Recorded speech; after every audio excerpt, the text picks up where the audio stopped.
In 1908, oil had been discovered in Persia, not far from the head of the Persian Gulf. In the new age of aircraft and motor transport, oil was becoming vital for Britain. The Navy, too, was changing over from coal to oil. Unlike coal, which lay safe under British fields, this new fuel was in lands that might be menaced by hostile powers. From London and from Delhi, the British continued to keep watch on the Middle East.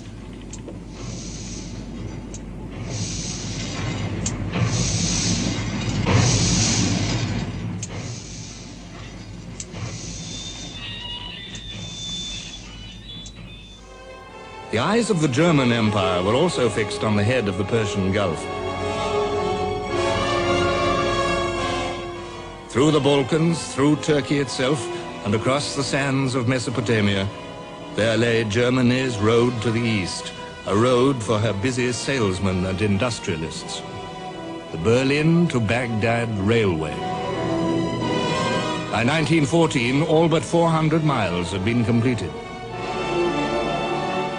Germany's interest in the Middle East had been proclaimed by the Kaiser's state visit to Turkey and the Holy Land in 1898. His Majesty the Sultan and the 300 million Muslims who revere him as Caliph may rest assured that they will always have a friend in the German Emperor.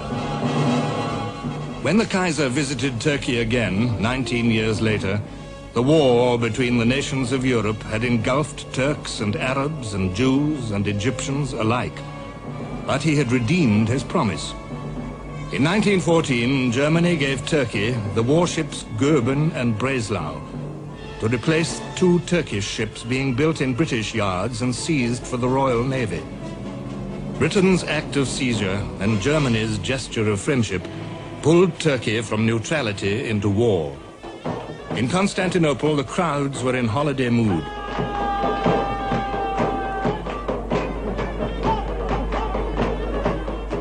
But the Kaiser saw them, and all their fellow Muslims everywhere, as a means of destroying Britain's Indian Empire, that empire which tormented him with envy.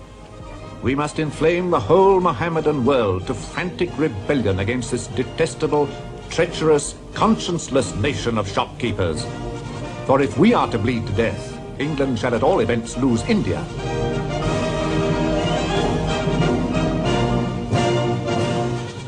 Turkey went to war with a German-trained, German-equipped and German-advised army, recruited from some of the toughest fighting stock in the world.